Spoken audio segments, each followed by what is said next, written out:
प्राणों से प्यारे विद्यार्थियों, साथियों, आज हम चर्चा करेंगे निर्णय निर्माण सिद्धांत, लेक्चर नंबर 22, पार्ट नंबर 2।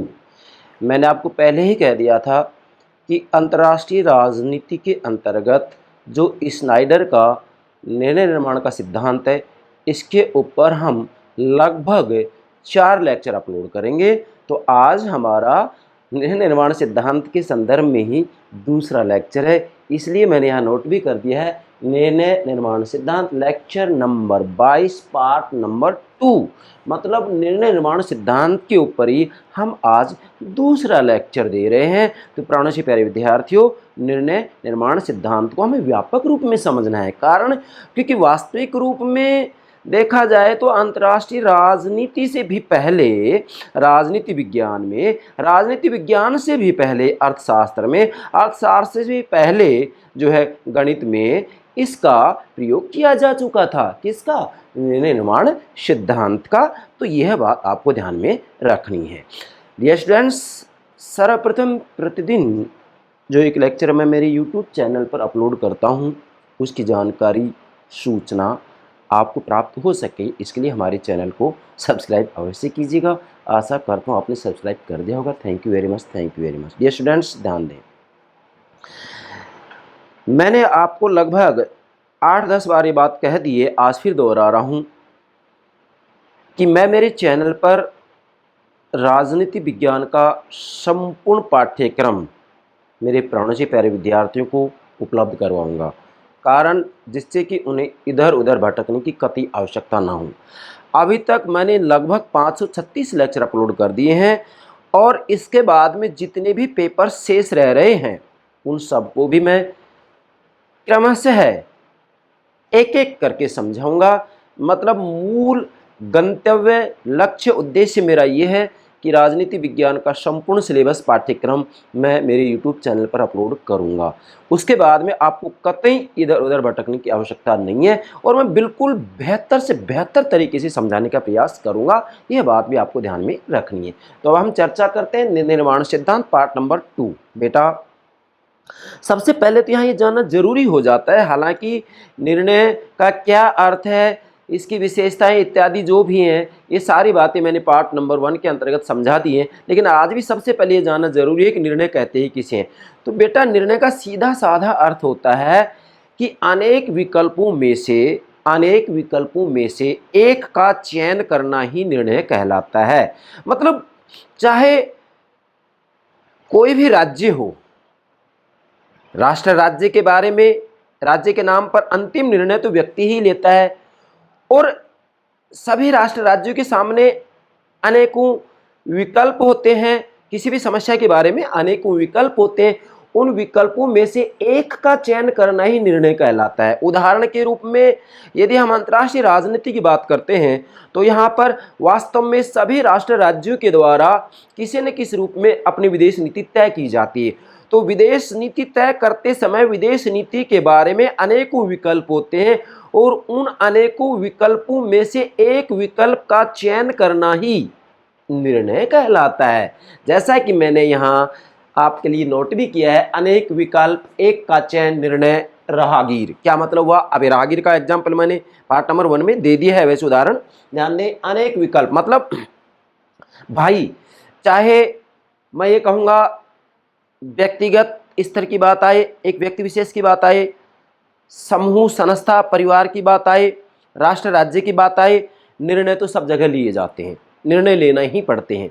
और जब मनुष्य के सामने, समूह के सामने, राजनीतिक दल के सामने, राष्ट्र राज्य के सामने किसी भी समस्या के बारे में अनेकों विकल्प होते हैं, उन अनेकों विकल्पों में से जब एक विकल्प का चयन किया जाता है तो उसे निर्णय कहा जाता है। फिर चाहे व्यक्तिगत निर्णय हो, समूहगत निर्णय हो, संस्थागत निर्णय हो या राष्ट्र राज्य का निर्णय हो, अंतर्राष्ट्रीय राजनीति के अंतर्गत चाहे वह विदेश नीति से संबंधित निर्णय ही क्यों ना हो, तो डेफिनेटली अनेक विकल्पों में से एक का चयन करना ही निर्णय कहलाता है। इसलिए मैंने नोट किया है अनेक विकल्प। मतलब किसी भी समस्या की जब हम चर्चा करते हैं और किसी भी समस्या के लिए जब हम निर्णय लेने की सोचते हैं तो सबसे पहले उस समस्या के बारे में अनेक विकल्प होते हैं समाधान के। अब उन विकल्पों में से एक का चयन किया जाता है, तो एक का चयन करना ही निर्णय कहलाता है। जैसे एक राहगीर होता है, रास्ते पर चलने वाला व्यक्ति होता है, तो राहगीर के सामने अनेकों रास्ते हैं। अब अनेकों रास्ते में से किस रास्ते पर उसे जाना है, यह चयन तो उस राहगीर को ही करना होगा, उस राहगीर को ही करना होगा कि मुझे किस दिशा में जाना है। फॉर एग्जाम्पल एक चौराहा है, एक चौराहा है, तो चौराहे के ऊपर चारों तरफ रास्ते जा रहे हैं।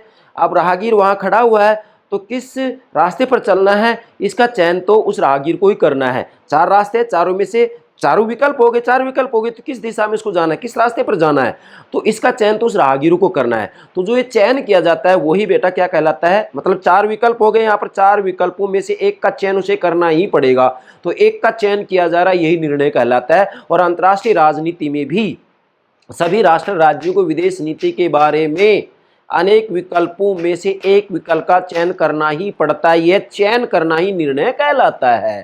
ठीक है बेटा, अब आगे बढ़ते हैं हम। अब ध्यान दें, मैंने यहाँ लिखा है अंतर्राष्ट्रीय राजनीति में मूल इकाई राज्य है। क्यों बेटा? अंतर्राष्ट्रीय राजनीति में मूल इकाइयां बोलेंगे, इसको इकाई नहीं, मूल इकाइयां राज्य है।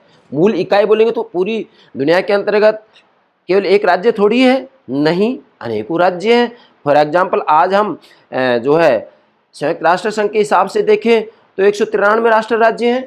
तो अंतर्राष्ट्रीय राजनीति में मूल इकाइयां राज्य है, मतलब अंतर्राष्ट्रीय राजनीति का जो प्राथमिक अभिनेता होता है, जो अंतर्राष्ट्रीय राजनीति का एक्टर होता है, या जो अंतर्राष्ट्रीय राजनीति का कार्यकर्ता होता है, मुख्य कार्यकर्ता होता है, या जो अंतर्राष्ट्रीय राजनीति की इकाई होता है, वो राष्ट्र राज्य ही तो होता है। मैंने अंतर्राष्ट्रीय राजनीति की प्रकृति के लेक्चर के अंतर्गत ये बात आपको समझाई थी डायग्राम के माध्यम से कि अंतर्राष्ट्रीय राजनीति का प्राथमिक अभिनेता राष्ट्र राज्य होता है, अंतर्राष्ट्रीय राजनीति का लक्ष्य राष्ट्रीय हित होता है, और साध्य और साधन अंतर्राष्ट्रीय राजनीति के अंतर्गत क्या होता है, शक्ति होता है, मतलब शक्ति, साध्य और साधन दोनों होता है, ये आपको ध्यान में रखना है। तो यहाँ वास्तविक रूप में अंतर्राष्ट्रीय राजनीति मूल इकाइयां राज्य है, क्योंकि अंतर्राष्ट्रीय राजनीति का जो अभिनेता होता है, इकाई होता है, कार्यकर्ता होता है, राष्ट्र राज्य होता है। लेकिन फिर भी चूंकि राज्य अपने आप में अमूर्त होता है, और राज्य की इच्छा की अभिव्यक्ति किसके माध्यम से होती है, सरकार के माध्यम से होती है। ठीक है बेटा, सरकार के माध्यम से होती है, इसलिए राज्य को अमूर्त कहा जाता है, सरकार को मूर्त कहा जाता है। अब फिर भी राज्यों का समस्त कार्य संचालन प्रशासन के उच्चाधिकारियों द्वारा ही होता है। भले ही यहाँ ये कहा जाए कि अंतर्राष्ट्रीय राजनीति मूल इकाइयां राष्ट्र राज्य है, देश है, लेकिन फिर भी राज्यों का समस्त कार्य संचालन प्रशासन के उच्चाधिकारियों द्वारा ही होता है। राज्य के नाम पर सारा कार्य संचालन उच्चाधिकारियों के द्वारा ही किया जाता है। उदाहरण के रूप में मैं कहूँगा यहाँ राष्ट्रपति, प्रधानमंत्री, विदेश मंत्री, राजदूत, इनके द्वारा इसका संचालन किया जाता है। आगे, राज्य के नाम पर सारा निर्णय व्यक्ति ही लेता है। अब जरा गौर कीजिएगा यहाँ, चूंकि राज्य अपने आप में अमूर्त होता है, हालांकि अंतर्राष्ट्रीय राजनीति की जो मूल इकाई होती है वो राज्य होता है। अंतर्राष्ट्रीय राजनीति का जो प्राथमिक अभिनेता होता है, एक्टर होता है, कार्यकर्ता होता है, वो राष्ट्र राज्य होता है। लेकिन राष्ट्र राज्य के नाम पर सारा निर्णय व्यक्ति ही लेता है, स्वयं राज्य थोड़ी ना लेता है, सारा निर्णय व्यक्ति ही लेता है। अब व्यक्ति कौन लेता है, मीन्स प्रधानमंत्री, राष्ट्रपति, विदेश मंत्री, विदेश मंत्रालय, राजदूत, प्रशासनिक अधिकारी, इनके द्वारा ही तो निर्णय लिया जाता है। तो ऐसी स्थिति में राज्य के नाम पर सारा निर्णय व्यक्ति लेता है, और व्यक्ति ही सारा निर्णय लेता है, तो निर्णय निर्माण का सिद्धांत ये कहता है कि आप वास्तविक रूप में निर्णय निर्माण के सिद्धांत को तभी समझ पाएंगे जबकि सबसे पहले आप ये देखें कि जो निर्णय लेने वाले व्यक्ति हैं, जैसे प्रधानमंत्री, राष्ट्रपति, विदेश मंत्री, राजदूत, उच्च प्रशासनिक अधिकारी, उन व्यक्तियों का व्यक्तित्व कैसा है, पर्सनैलिटी के ऊपर, व्यक्तित्व के ऊपर बहुत ज़्यादा निर्भर करता है कि किस तरह का निर्णय लिया जा सकता है। इसमें व्यक्तित्व का सबसे महत्वपूर्ण रोल होता है, सबसे महत्वपूर्ण भूमिका होती है। इसलिए निर्णय निर्माण सिद्धांत को समझना है, या किसी भी राष्ट्र राज्य के अंतर्गत विदेश नीति के संदर्भ में कोई भी निर्णय लिया जा रहा है, तो उस समय जो प्रधानमंत्री, राष्ट्रपति होते हैं, उनके व्यक्तित्व का अध्ययन करना बहुत जरूरी है, क्योंकि व्यक्तित्व के ऊपर बहुत बहुत बहुत ये निर्भर करता है कि किस तरह का निर्णय लिया जाना है। व्यक्तित्व, एक तो दब्बू प्रवृत्ति का व्यक्तित्व होता है, एक आकर्षक व्यक्तित्व होता है, आकर्षक प्रभावशाली व्यक्तित्व का व्यक्ति होता है। तो डेफिनेटली जो प्रभावशाली व्यक्तित्व का व्यक्ति होता है उसके द्वारा निश्चित रूप में अच्छे निर्णय लिए जाएंगे। वो निर्णय दबे हुए नहीं होंगे, किसी के दबाव में आकर नहीं लिए जाएंगे। और एक दब्बू प्रकृति का व्यक्ति होता है, दब्बू प्रकृति का अधिकारी होता है, दब्बू प्रकृति का राष्ट्र का नेता होता है, तो उसके द्वारा कभी भी बेहतर से बेहतर निर्णय नहीं लिए जा सकते। इसलिए व्यक्तित्व का बहुत ज़्यादा योगदान होता है इसके अंतर्गत। आगे बढ़ते हैं अब। जैसे मैं उदाहरण दे रहा हूँ आपको, नाजी जर्मनी का व्यक्तित्व हिटलर के व्यक्तित्व का प्रतिबिंब है। ध्यान दीजिएगा बेटा, यहाँ मतलब नाजी जर्मनी का व्यक्तित्व हिटलर के व्यक्तित्व का प्रतिनिधित्व करता है। ठीक इसी प्रकार से अगर हम इटली की बात करें तो इटली के अंतर्गत वास्तविक रूप में मुसोलिनी के व्यक्तित्व का प्रतिबिंब है वहाँ पर। मतलब यहाँ इटली और जर्मनी के अंतर्गत वास्तविक रूप में जो उनका व्यक्तित्व था वो व्यक्तित्व हिटलर और मुसोलिनी के व्यक्तित्व का प्रतिबिंब है। नोट करेंगे, हालांकि मैंने यहाँ पर एक का नाम लिखा है, नाजी जर्मनी का व्यक्तित्व हिटलर के व्यक्तित्व का प्रतिबिंब है। मतलब हिटलर का जैसा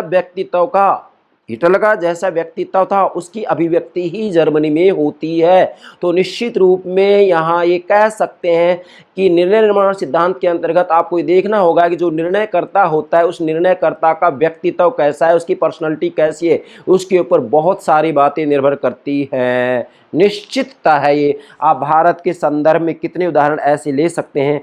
हमारे पूर्व प्रधानमंत्री श्रीमती इंदिरा गांधी जी के बारे में अध्ययन कर सकते हैं। वर्तमान समय में हमारे प्रधानमंत्री नरेंद्र मोदी जी हैं, इनके बारे में अध्ययन कर सकते हैं। मुझे किसी पार्टी विशेष से कोई लेना देना नहीं है, मैं तो निष्पक्ष रूप में यहाँ पर बता रहा हूँ कि वास्तविक रूप में एक आकर्षक व्यक्तित्व का जो राज्याध्यक्ष होता है, शासनाध्यक्ष होता है, निश्चित रूप में अच्छे से अच्छे निर्णय लेगा। वो किसी के दबाव में आकर के निर्णय नहीं ले सकता है। तो व्यक्तित्व का तो बहुत महत्वपूर्ण योगदान होता है। आप कितने ही पूरी दुनिया में किसी भी देश के प्रधानमंत्री, राष्ट्रपति का इसके आधार पर अध्ययन कर सकते हैं कि उसका व्यक्तित्व कैसा था। यस, अब जैसे भारत की विदेश नीति के निर्माण में पंडित जवाहरलाल नेहरू के व्यक्तित्व की अमिट छाप थी, आप सब देख सकते हैं। मतलब यहाँ यदि देखा जाए तो हमारी जो विदेश नीति है, विदेश नीति के ऊपर पंडित जवाहरलाल नेहरू के व्यक्तित्व की अमिट छाप पड़ी। जैसे कि इन्होंने जो है गुट निरपेक्षता को अपनाया था, अपनाया था कि नहीं अपनाया था। तो ये इनके व्यक्तित्व की अमिट छाप थी। किनके व्यक्तित्व की? पंडित जवाहरलाल नेहरू के व्यक्तित्व की। ठीक इसी प्रकार से चीन की विदेश नीति वास्तविक रूप में माओ के व्यक्तित्व की अभिव्यक्ति है। माओ कहता है कि राजनीतिक शक्ति बंदूक की नली से निकलती है। माओ बोल रहे हैं कि राजनीतिक शक्ति बंदूक की नली से निकलती है। तो चीन की विदेश नीति माओ के विचारों की अभिव्यक्ति है, माओ के व्यक्तित्व की अभिव्यक्ति। तो आज आप देख सकते हैं चीन की विदेश नीति वास्तविक रूप में आक्रामक है, तो ये माओ के व्यक्तित्व की अभिव्यक्ति है। मतलब ये एक एग्जाम्पल दिया गया है। जैसे आप जर्मनी, भारत, चीन, इसी प्रकार से आप पूर्व सोवियत संघ, वर्तमान रूस है, इन सभी का आप फ्रांस है, जापान, स्विट्जरलैंड, किसी भी देश के अंतर्गत अगर आप वहाँ की विदेश नीति का अध्ययन करेंगे तो डेफिनेटली वहाँ का जो राज्याध्यक्ष होता है, शासनाध्यक्ष होता है, उसके व्यक्तित्व के ऊपर बहुत बातें निर्भर करती है। उसका व्यक्तित्व कैसा है, उसकी व्यक्तित्व की जो अभिव्यक्ति होती है वो विदेश नीति के माध्यम से अभिव्यक्त होती है। मतलब विदेश नीति उसी आधार पर तय होती है जैसा कि वास्तविक रूप में उस राज्याध्यक्ष, शासनाध्यक्ष का व्यक्तित्व होता है। इसलिए व्यक्तित्व का अध्ययन करना अति आवश्यक है। मतलब निर्णयकर्ता का व्यक्तित्व कैसा है, मूल बात इसके ऊपर निर्भर करेगी। अब आगे बढ़ते हैं हम। यह दृष्टिकोण कौन सा दृष्टिकोण? निर्णय निर्माण सिद्धांत या निर्णय निर्माण दृष्टिकोण या निर्णय निर्माण उपागम, कुछ भी कहेंगे इसको। यह दृष्टिकोण उन कार्यकर्ताओं पर भी ध्यान केंद्रित करता है जो निर्णयकर्ता कहलाते हैं। बेटा ध्यान दें, यह दृष्टिकोण मतलब निर्णय निर्माण दृष्टिकोण उन कार्यकर्ताओं पर भी ध्यान केंद्रित करता है जो निर्णयकर्ता कहलाते हैं और उन राज्यों पर भी जो निर्णय करने की प्रक्रिया में भाग लेते हैं। मतलब वास्तविक रूप में जो ये निर्णय निर्माण दृष्टिकोण है ना, वो उन कार्यकर्ताओं पर भी ध्यान केंद्रित करता है जो निर्णयकर्ता कहलाते हैं। अब निर्णयकर्ता कौन होते हैं? जैसे मैंने आपको बता दिया है, राज्याध्यक्ष, शासनाध्यक्ष मतलब प्रधानमंत्री, राष्ट्रपति हैं, विदेश मंत्री, विदेश मंत्रालय, राजदूत, उच्च प्रशासनिक अधिकारी, इन सभी का किसी न किसी रूप में योगदान होता है विदेश नीति के निर्माण के अंतर्गत। ठीक है बेटा। तो फिर मैंने कहा और उन राज्यों पर भी जो निर्णय करने की प्रक्रिया में भाग लेते हैं। वास्तविक रूप में जो निर्णय की प्रक्रिया में भाग लेते हैं उन राज्यों का भी जो है ये अध्ययन करता है। अब आगे बढ़े उससे पहले इधर आइए थोड़ा। यहाँ जो निर्णय निर्माण का सिद्धांत है, इस सिद्धांत से जुड़े हुए विद्वान तीन है महत्वपूर्ण रूप में। इन तीनों के नाम याद होने चाहिए। एक तो है स्नाइडर, दूसरा है एच डब्ल्यू बर्क और तीसरा है जॉर्ज बर्टन। मतलब वास्तविक रूप में निर्णय निर्माण सिद्धांत से 3 विद्वान जुड़े हैं, स्नाइडर, एच.डब्ल्यू. बर्क और जॉर्ज बर्टन। इनमें भी स्नाइडर सबसे महत्वपूर्ण है। और इससे अगला जो हमारा लेक्चर होगा वो निर्णय निर्माण सिद्धांत की क्या कमियां हैं, आलोचनाएं, उसके बारे में होगा। आलोचना के बाद में हम निर्णय निर्माण सिद्धांत का जो मॉडल मतलब डायग्राम बनाएंगे, डायग्राम के माध्यम से निर्णय निर्माण सिद्धांत समझाएंगे आपको, वो पार्ट नंबर 4 होगा। उसमें हम स्नाइडर, एच.डब्ल्यू. बर्क और जॉर्ज बर्टन के द्वारा जो मॉडल दिया गया है उस मॉडल को डायग्राम के माध्यम से समझाएंगे। और यदि वो डायग्राम आप समझ जाते तो निश्चित रूप में आप किसी भी देश की विदेश नीति के बारे में अच्छे से अध्ययन कर सकते हैं और ये पहले अनुमान लगा सकते हैं कि किसी भी राष्ट्रीय राज्य के द्वारा किस तरह का निर्णय लिया जा सकता है। यस, ये पार्ट नंबर 4 में मैं आपको बताऊंगा डायग्राम के माध्यम से। तो 3 विद्वान हो गए, Snyder, H W. Burke, George Burton. और इन तीनों में भी सबसे महत्वपूर्ण कौन है? स्नाइडर। ठीक है बेटा, जैसे आपसे पूछ लिया जाए कि अंतर्राष्ट्रीय राजनीति में निर्णय निर्माण सिद्धांत के प्रमुख प्रवक्ता विद्वान कौन है, तो आपका आंसर होगा स्नाइडर। ठीक है, वैसे तीनों ही है लेकिन सबसे महत्वपूर्ण स्नाइडर है। अब इधर आइए, यह दृष्टिकोण अंतर्राष्ट्रीय संबंधों को व्यक्तिगत निर्णय पर आधारित मानकर चलता है, जिसमें व्यक्ति विशेष के व्यक्तित्व का, उसकी रुचियों, अभिरुचियों, विचारधारा, संस्कृति, धर्म, निर्णय लेने की शक्ति का बहुत प्रभाव पड़ता है। अब नोट करना है इसको, क्योंकि हमें तो ये बात समझनी है यहाँ कि भाई जो विदेश नीति तय की जाती है उसमें निर्णय कैसे लिया जाता है, आखिर इस या उस प्रकार का निर्णय क्यों लिया जाता है, इसका कारण क्या है, ये बात देखनी है हमें।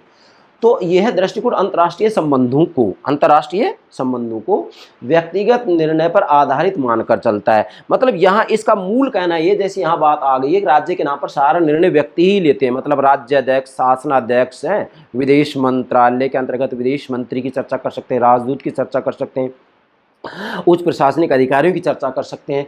तो यह दृष्टिकोण अंतर्राष्ट्रीय संबंधों को व्यक्तिगत निर्णय पर आधारित मानकर चलता है। ठीक है, जिसके अंतर्गत जिसमें व्यक्ति विशेष के व्यक्तित्व का, मतलब जैसे प्रधानमंत्री है, राष्ट्रपति, उसका व्यक्तित्व कैसा है, व्यक्ति विशेष के व्यक्तित्व का, उसकी रुचियों का, प्रधानमंत्री, राष्ट्रपति, राजदूत, विदेश मंत्री, इनकी रुचि क्या है, उच्च प्रशासनिक अधिकारियों की रुचि क्या है, उसकी रुचियाँ, अभिरुचियाँ, उसकी विचारधाराएँ क्या है, इनकी प्रधानमंत्री, राष्ट्रपति की विचारधाराएँ क्या है, उनकी संस्कृति क्या है, उनका धर्म क्या है, और निर्णय लेने की उनकी शक्ति कितनी है। एक तो वो दब्बू प्रवृत्ति के व्यक्ति हों, एक जो है आकर्षक व्यक्तित्व के घनी हों, तो निश्चित रूप में यहाँ पर निर्णय लेने की शक्ति भी उनको प्रभावित करेगी। तो निर्णय लेने की शक्ति का बहुत प्रभाव पड़ता है। मतलब डेफिनेटली यहाँ पर ये जो दृष्टिकोण है, निर्णय निर्माण का दृष्टिकोण, ये अंतर्राष्ट्रीय संबंधों को व्यक्तिगत निर्णय पर आधारित मानकर चलता है, जिसके अंतर्गत इन सभी का प्रभाव पड़ता है। ये आप नोट करेंगे, छोड़ना नहीं है इसको। आगे बढ़ते हैं, जैसे उदाहरण दे रहा हूँ, अब इसका यहाँ उदाहरण दे दिया मैंने कि चीन ने 1962 में, पाकिस्तान ने 1965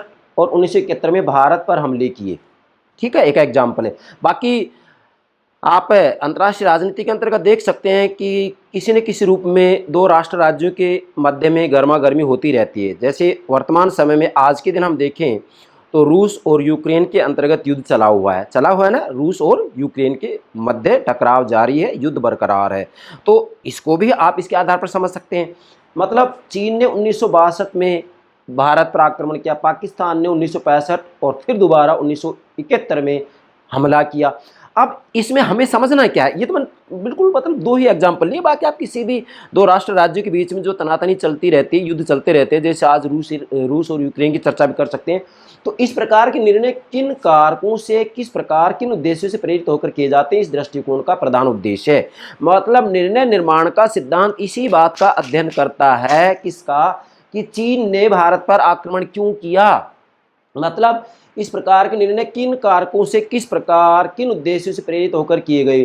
जैसे चीन ने भारत पर 1962 में आक्रमण किया, तो इस प्रकार के निर्णय चीन ने किन कारणों से, किस प्रकार, किन उद्देश्यों से प्रेरित होकर के लिया, इस दृष्टिकोण का प्रधान उद्देश्य यही है। मतलब निर्णय निर्माण सिद्धांत ये बतलाएगा, क्या बतलाएगा, कि चीन ने भारत पर जो आक्रमण किया, वो आक्रमण जो किया, या आक्रमण का जो निर्णय लिया, वो किन कारणों से और किस प्रकार और किन उद्देश्यों से प्रेरित होकर के लिया। इस दृष्टिकोण का मतलब निर्णय निर्माण दृष्टिकोण का प्रधान उद्देश्य यही है, इसी बात का इसमें अध्ययन किया जाता है।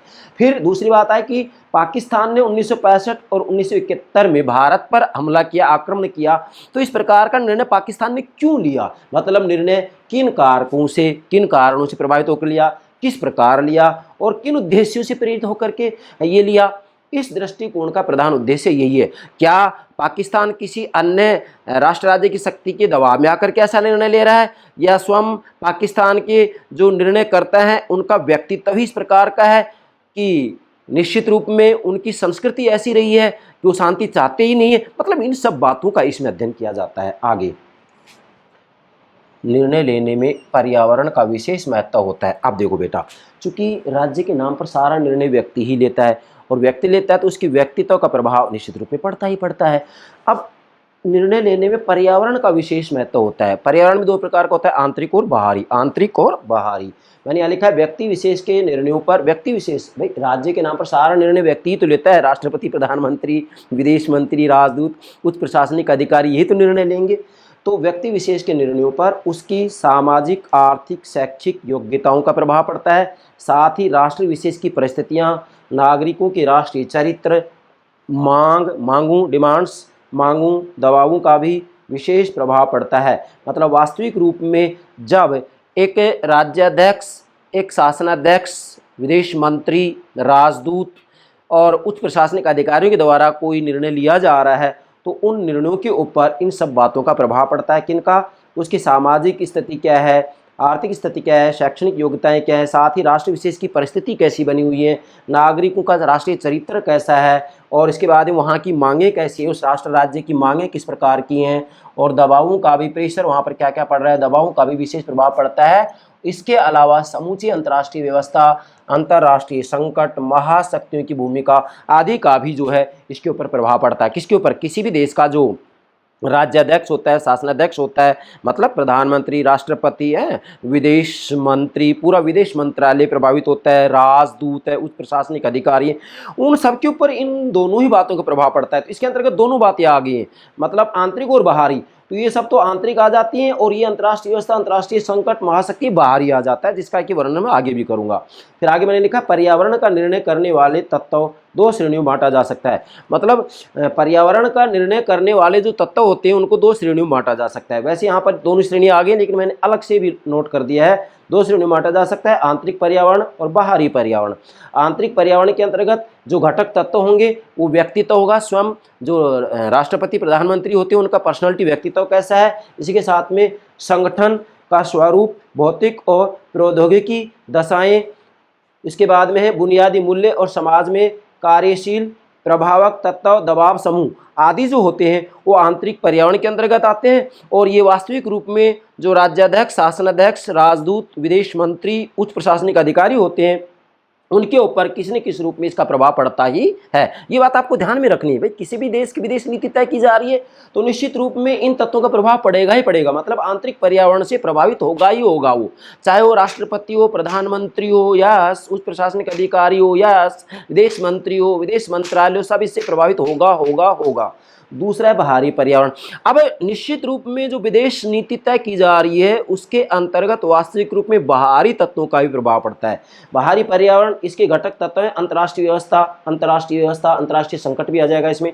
अंतर्राष्ट्रीय व्यवस्था पड़ोसी राष्ट्रों की शक्ति की दृष्टि से स्थिति क्या है, मतलब जो उसके पड़ोसी राष्ट्र राज्य है उनकी शक्ति की दृष्टि से क्या स्थिति है, और महाशक्तियों से संबंधों का स्वरूप क्या है, इसका भी जो है निश्चित रूप में किसी भी राष्ट्र राज्य के द्वारा जो विदेश नीति तय की जाती है उसका प्रभाव पड़ता है। मतलब विदेश नीति तय करते समय जो निर्णय लिया जाता है उस निर्णय के ऊपर पर्यावरण का प्रभाव पड़ता है। और यह पर्यावरण दो प्रकार का होता है, आंतरिक और बाहरी। आंतरिक स्वयं उस राष्ट्र राज्य का पर्यावरण, और बाहरी मतलब अंतर्राष्ट्रीय व्यवस्था का पर्यावरण।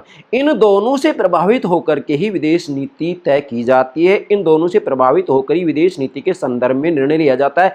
इन दोनों से प्रभावित होकर ही अनेकों विकल्पों में से एक का चयन किया जाता है। यही निर्णय निर्माण सिद्धांत कहलाता है, और निर्णय निर्माण सिद्धांत में इसी बात का अध्ययन किया जाता है। तो नोट कर सकते हैं ये बात। इसके अंतर्गत और इसके अंतर्गत दोनों बातें मुख्यतः आ चुकी हैं। मतलब पर्यावरण का निर्णय करने वाले तत्व दो श्रेणियों में बांटे जा सकते हैं, आंतरिक पर्यावरण और बाहरी पर्यावरण। आगे बढ़ते हैं अब जब हमें आंतरिक पर्यावरण और बाहरी पर्यावरण का ठीक से ज्ञान हो जाता है, मतलब हम किसी भी राष्ट्र राज्य की विदेश नीति का अध्ययन कर रहे हैं कि भाई वहाँ पर इस तरह का या उस प्रकार का निर्णय क्यों लिया गया, इसका कारण क्या है, किस उद्देश्य से लिया गया है, किन बातों से प्रभावित होकर के लिया गया है, किससे प्रेरित होकर के ऐसी विदेश नीति तय की गई, किसी भी देश की विदेश नीति का अध्ययन करना चाहते हैं तो इसके लिए यदि हमें आंतरिक और बाहरी पर्यावरण का ज्ञान हो गया है, इसकी जानकारी हमें हो गई है, तो क्या होगा, इनका ज्ञान होने पर अनुमान लगाया जा सकता है कि राष्ट्र अंतर्राष्ट्रीय समस्याओं पर क्या दृष्टिकोण अपनाएगा।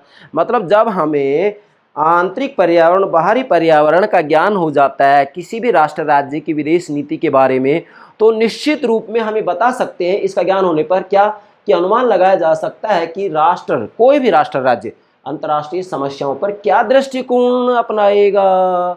अगर हमें उसके आंतरिक पर्यावरण की जानकारी हो जाए और बाहरी जो पर्यावरण है, अंतर्राष्ट्रीय व्यवस्था किस प्रकार की है, कैसे अंतर्राष्ट्रीय संकट है, कैसे अंतर्राष्ट्रीय परिस्थितियां बनी हुई हैं, इनकी जानकारी यदि हमें हो जाती है तो हम निश्चित रूप में जो है राष्ट्र अंतर्राष्ट्रीय समस्याओं पर क्या दृष्टिकोण अपनाएगा, कोई भी राष्ट्र राज्य वास्तविक रूप में किस तरह की विदेश नीति तय करेगा, इसके बारे में वास्तविक रूप में हम पहले ही बतला सकते हैं अनुमान के आधार पर। तो नोट किया यहाँ, इसका ज्ञान होने पर अनुमान लगाया जा सकता है कि राष्ट्र अंतर्राष्ट्रीय समस्याओं पर क्या दृष्टिकोण अपनाएगा। अगर हमें आंतरिक और बाहरी पर्यावरण का ज्ञान हो जाता है तो हम ये बता सकते हैं कि कोई भी राष्ट्र राज्य वास्तविक रूप में अंतर्राष्ट्रीय समस्याओं पर क्या दृष्टिकोण अपनाएगा, उसका क्या नज़रिया होगा, किस तरह का वो निर्णय लेने वाला है, इसका अंदाज़ा हम लगा सकते हैं। नेक्स्ट, बहुत महत्वपूर्ण बात है ये, एक विद्वान है, यहाँ दो विद्वान लिख देंगे, हैरल्ड और मार्गरेट स्प्राउट, नोट करेंगे दो विद्वानों के नाम, हैरल्ड और मार्गरेट स्प्राउट। विदेश नीति, मैंने शॉर्ट में लिखा है, वी मतलब विदेश, नी मतलब नीति। विदेश नीति के अध्ययन में पर्यावरण, ध्यान दें यहाँ, विदेश नीति के अध्ययन में पर्यावरण के ऊपर विशेष बल देते हैं। इनका कहना है कि विदेश नीति पर्यावरण से प्रभावित होती है और ये पर्यावरण इन्होंने दो प्रकार का बताया है, आंतरिक पर्यावरण, बाहरी पर्यावरण। आंतरिक पर्यावरण में क्या क्या आएगा मैंने आपको बता दिया है, बाहरी पर्यावरण में क्या क्या आएगा ये भी मैंने आपको बता दिया। आप चाहे तो इसके आधार पर एक डायग्राम भी बना सकते हैं, जैसा कि मैं लेक्चर नंबर 22 पार्ट नंबर 4 के अंतर्गत ये बात आपको समझाऊंगा डायग्राम के माध्यम से। चलिए बेटा, उसके बाद में अगले विद्वान है अलेक्जेंडर जॉर्ज और जूलियट, दो विद्वानों के नाम लिखेंगे, अलेक्जेंडर जॉर्ज और जूलियट। इन्होंने विदेश नीति के अध्ययन में व्यक्तित्व के ऊपर बल दिया है। मतलब इनका कहना है कि विदेश नीति इस बात के ऊपर बहुत ज़्यादा निर्भर करती है कि जो राज्याध्यक्ष होता है, शासनाध्यक्ष होता है, जैसे भारत की बात करें तो राज्याध्यक्ष हमारा राष्ट्रपति है, शासनाध्यक्ष हमारा प्रधानमंत्री है, ठीक है बेटा।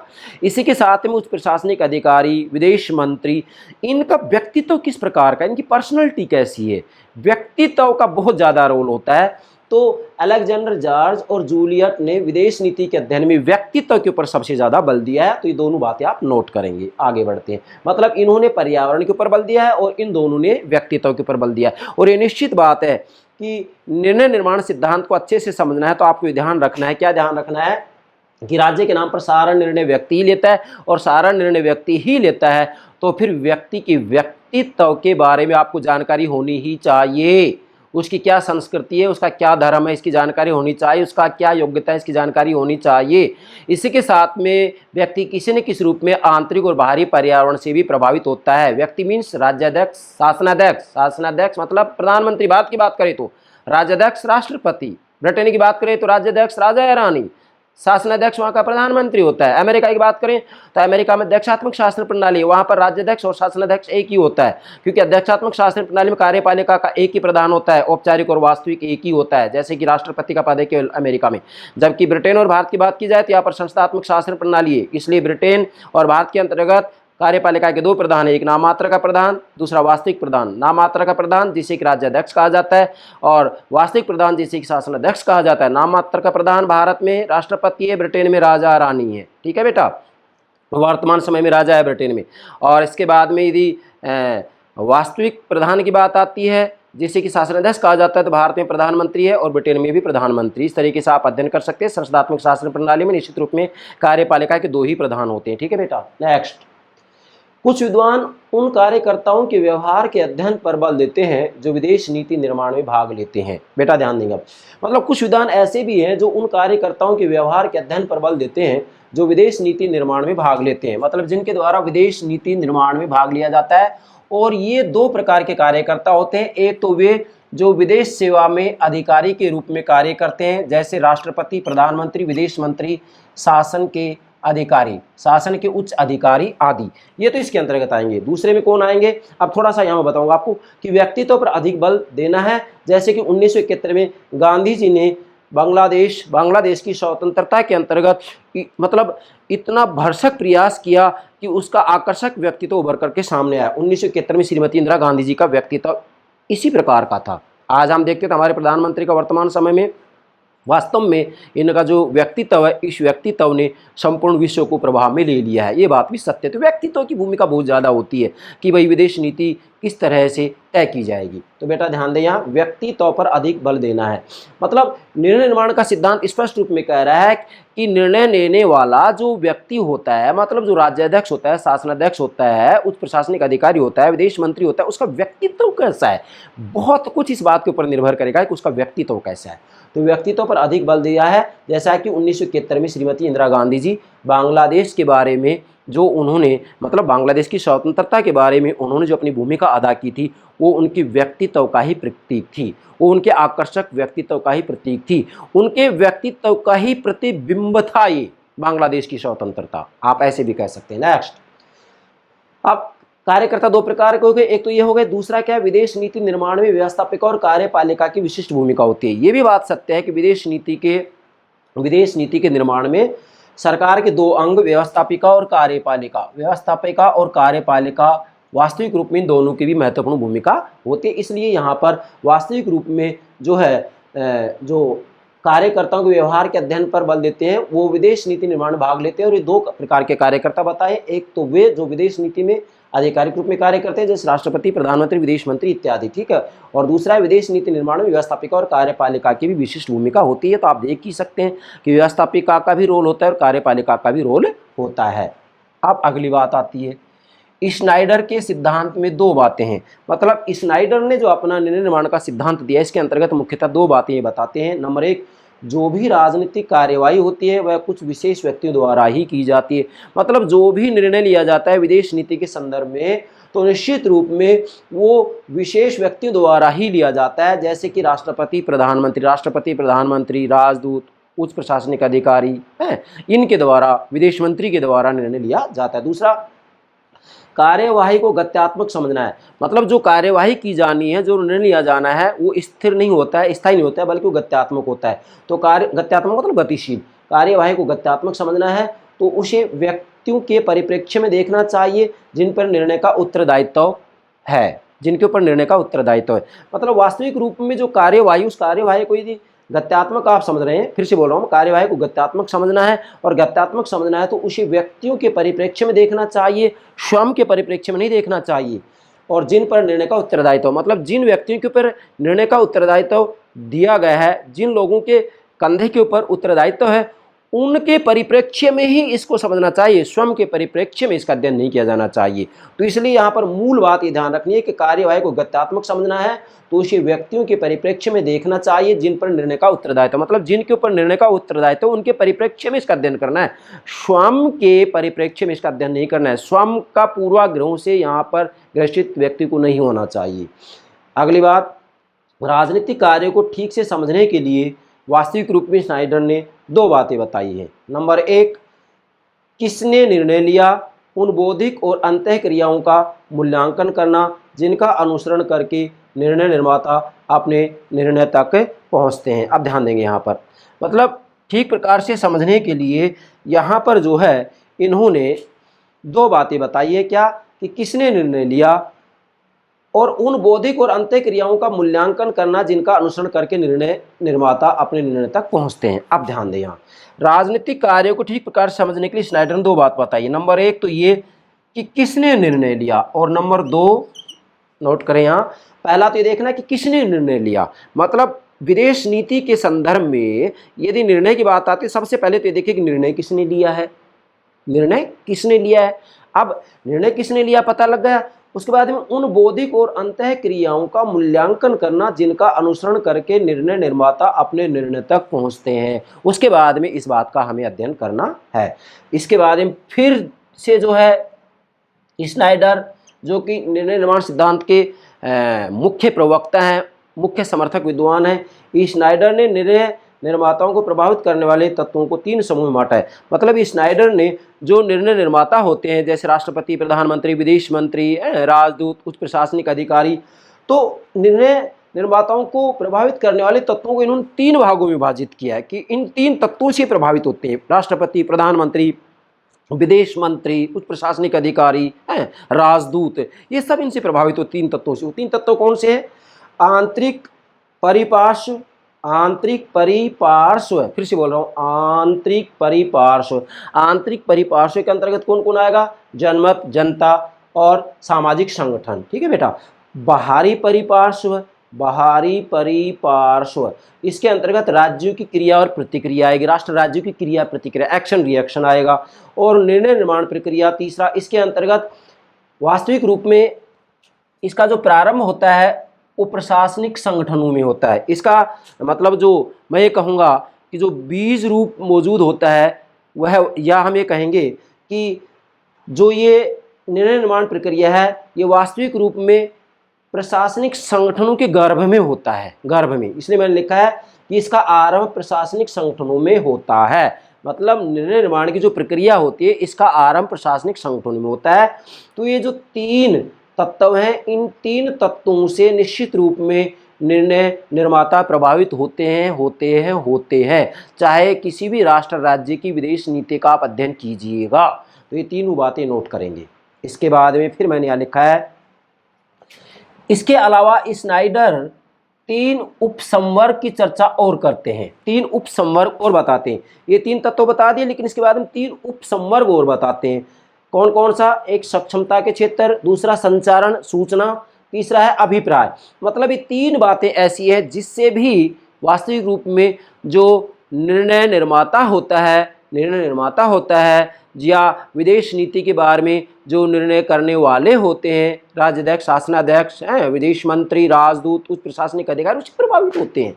सक्षमता, उनकी क्षमता कितनी है, क्षमता का क्षेत्र कितना है, संचारण सूचना की कितनी व्यवस्था की गई है, और इसके साथ ही उनका वास्तविक रूप में जो निर्णय लिया जा रहा है उस निर्णय से उनका क्या भावार्थ है, क्या तात्पर्य, क्या अभिप्राय, इसका भी प्रभाव पड़ता है। तो 3 बातें नोट करेंगे, सक्षमता के क्षेत्र, संचारण मतलब सूचना, और अभिप्राय। फिर मैंने यहाँ लिखा है जॉर्ज बर्टन, चूंकि निर्णय निर्माण सिद्धांत से संबंधित 3 विद्वान हैं, स्नाइडर, एस.डब्ल्यू. बर्क और जॉर्ज बर्टन। तो यहाँ मैंने लिखा है जॉर्ज बर्टन ने अपनी एक पुस्तक लिखी है बहुत महत्वपूर्ण, इंटरनेशनल रिलेशन, अंतर्राष्ट्रीय संबंध। किसकी पुस्तक है? जॉर्ज बर्टन की। इंटरनेशनल रिलेशन में शक्ति के संदर्भ में इस दृष्टिकोण का अध्ययन किया है। मतलब जॉर्ज बर्टन ने अपनी पुस्तक अंतर्राष्ट्रीय संबंध में शक्ति के संदर्भ में इस दृष्टिकोण का अध्ययन किया है। मतलब निर्णय निर्माण दृष्टिकोण का अध्ययन शक्ति के संदर्भ में किया है। किसने? जॉर्ज बर्टन ने। इसने शक्ति आगत मतलब पावर इनपुट तथा शक्ति निर्गत power output, input output, power input power output.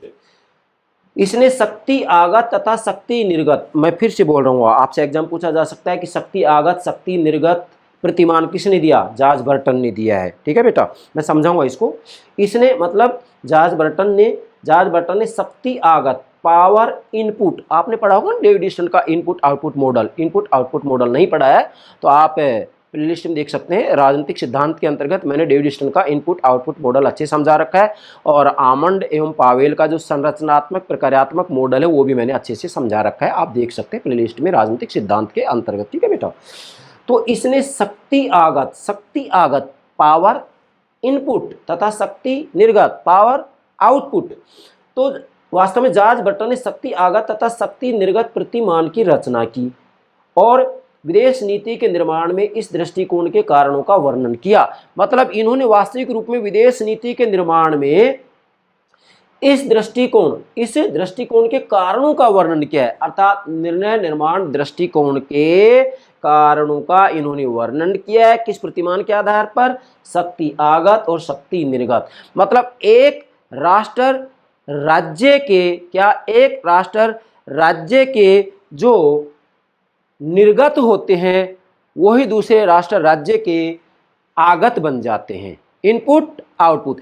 एक राष्ट्र राज्य ने कोई भी निर्णय लिया तो निर्णय लेते दूसरे राष्ट्र राज्य के लिए वो क्या बन जाता है बेटा? आगत बन जाता है, इनपुट बन जाता है। मतलब जैसे फॉर एग्जांपल भारत की विदेश नीति है, भारत ने विदेश नीति के संदर्भ में कोई भी निर्णय लिया, फॉर एग्जांपल इसको भी छोड़ो, आप इधर आइएगा। जैसे चीन ने 1962 में भारत के ऊपर आक्रमण किया, तो चीन ने जैसे आक्रमण किया तो वास्तविक रूप में यह आक्रमण इनका आउटपुट था, शक्ति निर्गत था, एक प्रकार से शक्ति निर्गत, पावर आउटपुट था। अब जैसे इन्होंने आक्रमण किया तो ऐसी स्थिति में भारत के लिए क्या बन जाता है, शक्ति आगत, पावर इनपुट बन जाता है। तो एक देश का जो आउटपुट होता है, जो आगत होता है, जो निर्णय होता है, वो दूसरे देश के लिए क्या बन जाता है, जो है निर्गत बन जाता है, इनपुट बन जाता है, नहीं सॉरी आगत बन जाता है, आगत निर्गत। मतलब एक देश का जो निर्गत होता है दूसरे देश के लिए वही आगत बन जाता है। फॉर एग्जांपल पाकिस्तान ने 1965-1971 भारत पर आक्रमण किया, तो आक्रमण करना वो पाकिस्तान का तो क्या हो गया, आउटपुट हो गया, निर्गत हो गया, और भारत के लिए क्या होगा, ये आगत हो गया, शक्ति आगत। इसलिए यहाँ पर वास्तविक रूप में जॉर्ज बर्टन ने शक्ति आगत शक्ति निर्गत प्रतिमान दिया है। मैं फिर इस प्रतिमान को समझा रहा हूँ यहाँ कि वास्तव में जैसे चीन ने 1962 में भारत पर आक्रमण किया, तो चीन ने जो भारत पर आक्रमण किया है वो आक्रमण करना चीन के लिए एक प्रकार से क्या हो गया, वो आउटपुट है, मतलब निर्गत है, और भारत के लिए क्या हो जाएगा, वो आगत, इनपुट, शक्ति आगत। तो शक्ति आगत और शक्ति निर्गत प्रतिमान जॉर्ज बर्टन ने दिया है। इसका सीधा सा अर्थ है कि एक देश का जो निर्गत होता है दूसरे देश के लिए वो आगत बन जाता है, और इन्होंने शक्ति आगत शक्ति निर्गत प्रतिमान की रचना की और विदेश नीति के निर्माण में इस दृष्टिकोण के कारणों का वर्णन किया। तो आपसे एग्जाम पूछा जा सकता है, शक्ति आगत शक्ति निर्गत अर्थात शक्ति इनपुट तथा शक्ति आउटपुट मॉडल किसने दिया अंतर्राष्ट्रीय राजनीति के अंतर्गत, तो आपका आंसर होगा जॉर्ज बर्टन ने। ये बात आपको विशेष रूप में ध्यान रखनी है, और इसके आधार पर आप यहाँ जो एग्जाम्पल मैंने दे रखा है चीन का, पाकिस्तान का, इसके आधार पर आप अध्ययन कर सकते हैं। और आज के दौर में यदि हम देखें, आज के दिन हम देखें तो आप स्वयं देखेंगे जैसे सोवियत संघ का विघटन 1991 में हो गया, उसके बाद में रूस एक शक्ति के रूप में रह जाता है, 15 टुकड़े हो जाते हैं। तो आज आप देखिएगा रूस और यूक्रेन के अंतर्गत जो युद्ध चला हुआ है, तो इसके अंतर्गत वास्तविक रूप में देखा जाए तो यहाँ एक राष्ट्र राज्य के द्वारा दूसरे राष्ट्र राज्य के ऊपर जब आक्रमण किया जाता है तो जो आक्रमण करना है वो तो आक्रमण करने वाले राष्ट्र राज्य का क्या है, निर्णय है, मतलब वो एक निर्गत है।